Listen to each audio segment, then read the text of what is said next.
प्राचीन संस्कृतियों में ध्वनि को सिर्फ एक अभिव्यक्ति के रूप में नहीं, बल्कि ऊर्जा को पुनर्स्थापित करने और स्थानों को शुद्ध करने के एक शक्तिशाली उपकरण के रूप में पूजा गया है।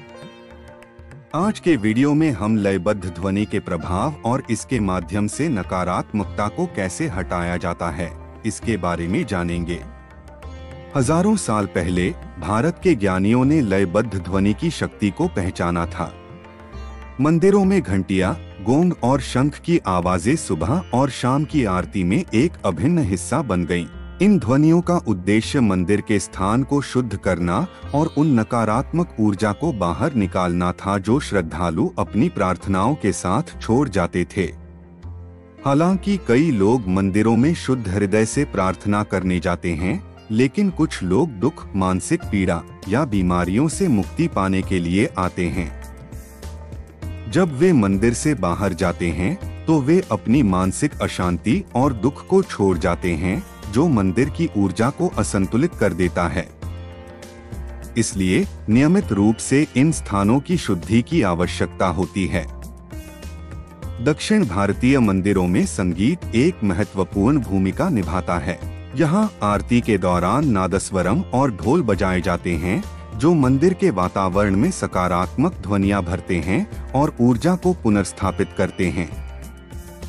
मंत्रों का उच्चारण, देवताओं के नामों का जाप और भजन गायन भी ऊर्जा को नवीनीकरण में मदद करते हैं।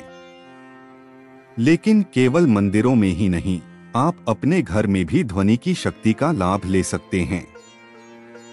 घर में शुद्ध वातावरण बनाने के लिए आप उपचारक मंत्रों की सीडी चला सकते हैं, घंटी बजा सकते हैं या सिंगिंग बाउल्स का उपयोग कर सकते हैं, खासकर उन कोनों में जहां नकारात्मक ऊर्जा अधिक होती है। इससे आपके घर की ऊर्जा को शुद्ध किया जा सकता है और शांति का वातावरण उत्पन्न किया जा सकता है। क्या आपने कभी अस्पताल या पुलिस स्टेशन जैसे स्थानों में असहज महसूस किया है, जहां बीमारी, दुख या नकारात्मक विचार रहते हैं? समय के साथ इन स्थानों में नकारात्मक ऊर्जा जमा हो जाती है।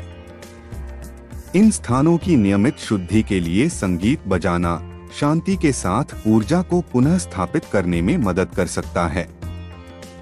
ध्वनि के अलावा अन्य तत्व जैसे प्रकाश, हवा और अगरबत्ती भी ऊर्जा को ऊंचा करने में मदद करते हैं। अधिकांश पारंपरिक मंदिर पूरब की दिशा में बनाए जाते हैं ताकि प्राकृतिक सूरज की रोशनी प्रवेश कर सके।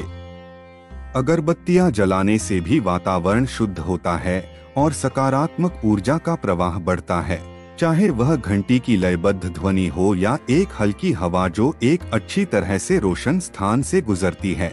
ध्वनि, प्रकाश और हवा मिलकर किसी भी स्थान की ऊर्जा को शुद्ध करने, नकारात्मकता को बाहर करने और संतुलन को बहाल करने का काम करते हैं। इन तत्वों को अपनी जिंदगी में शामिल करके आप अपने घर और वातावरण में शांति और सकारात्मकता ला सकते हैं।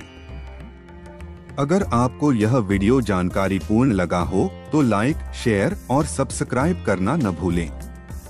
ऐसे ही और वीडियोस के लिए जुड़े रहें और आपका स्थान हमेशा सकारात्मक ऊर्जा से भरा रहे।